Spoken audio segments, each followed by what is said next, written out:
Este es una presentación de la conexión entre digamos, la parte histórica de esta introducción a la ética profesional y la parte tal vez más teórica que va a tratar el tema de la ética en general y luego de la ética profesional en particular. Em, lo que intenté mostrar es que la falta de discusión y la falta de enseñanza de la ética profesional en la Facultad de Derecho en la Argentina es un evento que hay que explicar, tanto para justificar nuestra presencia acá como para tratar de entender también hacia dónde deberíamos estar yendo y por qué.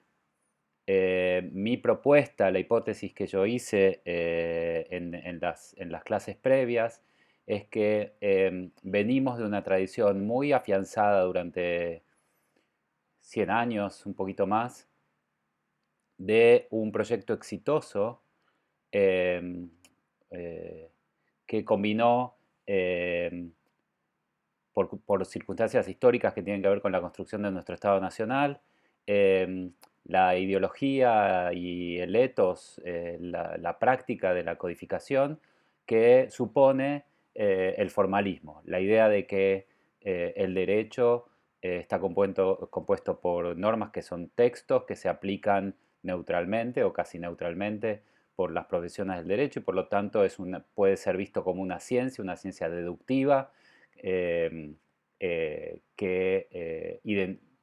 primero empírica, que identifica contenidos normativos, y luego deductiva para el razonamiento judicial, que supone una premisa mayor que es la ley, dogmáticamente aceptada porque es la- el producto de la voluntad popular, los hechos, y de ahí se deduce la sentencia, ¿no? El que mata debe ir a prisión, fulano mató, fulano debe ir a prisión. Eh, el complicado siglo XX de nuestro país o el corto siglo XX, tanto de nuestro país como del mundo, digamos, es ese momento entre, eh, digamos, 1910, 1920 y 1983, eh, supuso la crisis y el lento eh, eh, el lento destruirse, la lenta destrucción, digamos, de este sistema y de la premisa de que el formalismo codificador iba a resuelve todos los problemas jurídicos, sociales, políticos, incluso que se judicializan, digamos. Em, esa paulatina, em, esa paulatina destrucción eh, comenzó cuando, bueno, nuestro país se hizo cada vez más complejo. Eh, la primera gran crítica es, por supuesto, la crítica desde el derecho social contra el liberalismo del siglo XIX. eh, eh, y algunas pautas, algunos eventos empiezan a mostrar que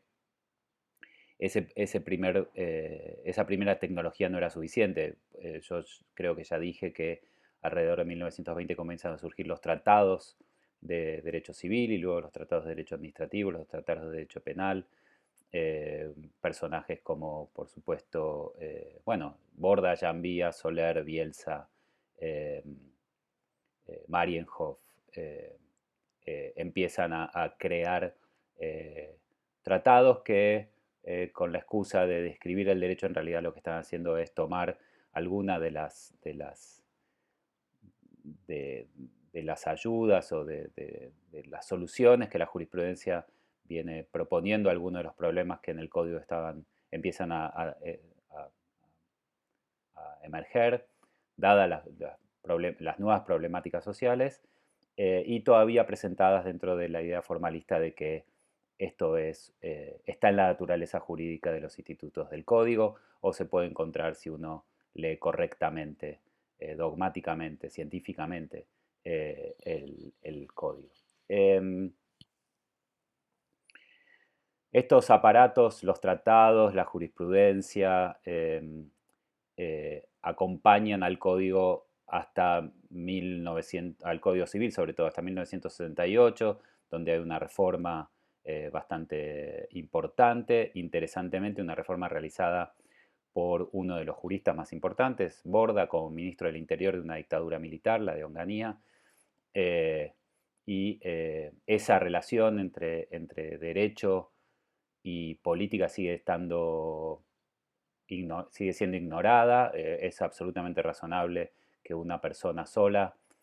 sin ninguna discusión democrática, eh, reforme radicalmente desde el punto de vista ideológico el Código Civil que venía acompañándonos hace 100 años, desde su posición estoy hablando de Guillermo Borda, desde su posición de ministro del Interior de una dictadura militar. Increíblemente, nuestros privatistas, muchos de los autores de derecho civil, homenajearon a esa reforma durante muchísimo tiempo. Eh, el derecho, como dije, fue trastabillando hasta que se cayó de bruces en la dictadura militar, y yo diría que su metáfora más brutal es la denegación de habeas corpus durante un- el- el proceso de violación masiva de derechos humanos que suponía eh, secuestros, tortura, desaparición y muerte de miles de personas. Y frente a eso, el derecho y las profesiones de derecho fueron impotentes. No solamente impotentes, sino muchos de ellos fueron parte del sistema que hizo posible que la dictadura, como cualquier otra dictadura, hasta desde 1930, eh, funcionara. Eh, la transición eh, trajo la caída, junto con ella, además de la caída de la dictadura, la caída de la codificación y del formalismo. Eh, Nuestra transición, a diferencia de muchas otras transiciones, fue particularmente judicial y legal en el sentido constitucional, en el sentido de que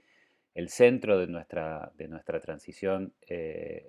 tenía como pautas cuestiones jurídicas, a diferencia de otras transiciones que vinieron después. Nosotros fuimos en este sentido pioneros en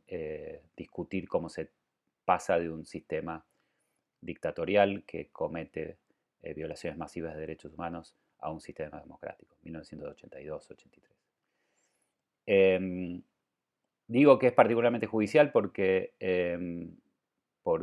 el diagnóstico que podría haber sido otro, pero el diagnóstico que hicimos de los problemas de la dictadura es que la dictadura se manejó sin la ley. Eh, que uno de los más graves problemas que nosotros percibimos en ese momento como el de la dictadura fue la violación del debido proceso. Eh, los reclamos de aparición con vida, que digan dónde están los desaparecidos, y luego juicio y castigo son, por supuesto, derechos, el derecho a la verdad, el derecho a la integridad física y finalmente el derecho a un debido proceso. La idea de que lo que querían las madres y los organismos de derechos humanos era saber dónde estaban, si estaban detenidos por el Estado, bajo qué juez o qué fiscal estaban siendo procesados,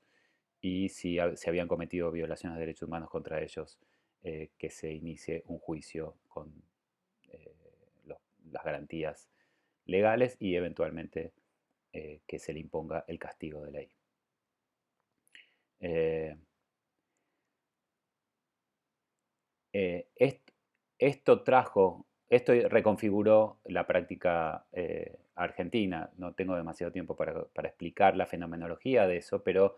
lo que pasó es que se puso en el centro de nuestra práctica jurídica los derechos y la Constitución, y lo que estaba en el centro, que eran los códigos y la ley, pasó al margen o pasó a compartir el mismo nivel de fuente autoritativa de derecho que la Constitución, los tratados internacionales de derechos humanos, incluso la jurisprudencia nacional o de los tribunales internacionales.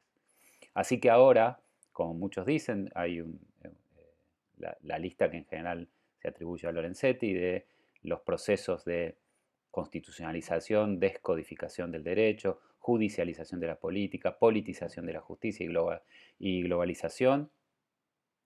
reconfiguran nuestro derecho. Y por lo tanto, y esta es la propuesta que les hago a quienes me están acompañando en ética profesional,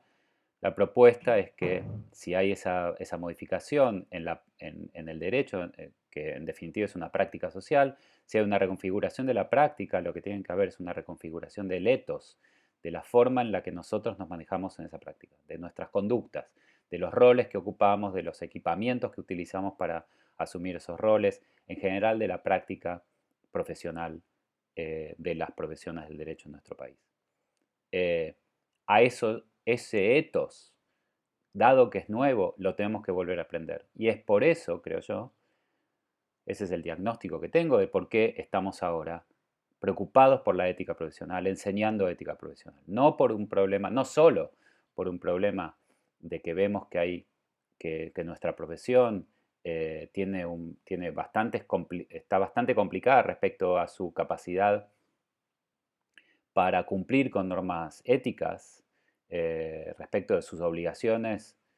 con el sistema político, con el sistema judicial y con los clientes y con la ciudadanía en general, sino además, más allá de cuestiones morales en particular y de su rol en particular, que lo que estamos tratando de encontrar entonces es el ethos de las profesiones del derecho en nuestro país, en este derecho reconfigurado que hace ya unos cuantos años estamos buscando su identidad. Es por eso que ahora eh, necesitamos hablar entonces de ética. Eh, Ahora ya no hay una sola manera de interpretar el derecho, en el sentido de que muchos de los acuerdos interpretativos se han roto y por lo tanto cada vez que hay que interpretar eh, eh, el lenguaje del derecho y si en la práctica propone más de una interpretación o está perdida con las interpretaciones que se pueden hacer respecto de cómo el derecho soluciona alguno de estos conflictos, dado que ya no tenemos esa práctica tan robusta que teníamos con la codificación, bueno, ahora surge el problema de cuál es la mejor interpretación y ahí se cuela otra vez lo que Nino llama la conexión interpretativa entre derecho y moral. Eh, Muchos de los pasos de la interpretación en el derecho son pasos axiológicos, pasos morales, y ahí tenemos el problemón de eh, que si entonces la moral nos resuelve todos estos problemas, ¿para qué necesitamos las normas? Lo que Nino llamaba la paradoja de la superfluidad moral del derecho. Ahí se mete la moral en este momento tan complicado de nuestro derecho. El otro lugar en donde se mete es en el rol, ahí sí, en el rol de las profesiones de derecho dentro de la política. ¿Qué rol asumimos dentro de la democracia constitucional? Depende de la interpretación, de la justificación de la democracia constitucional que nosotros tengamos. ¿Cuál es el rol correcto o el rol apropiado de las profesiones del derecho? Depende de cómo concibamos el juego de la democracia constitucional. Y otra vez, ahí es la relación eh, entre, eh, entre moral y política, la justificación moral de la democracia y dentro de esa justificación cuál es el rol de las profesiones del derecho. Por lo tanto, como ven, de una manera u otra, o porque la materia se llama ética profesional, debemos entrar en cuestiones éticas y eso es a lo que vamos de inmediato.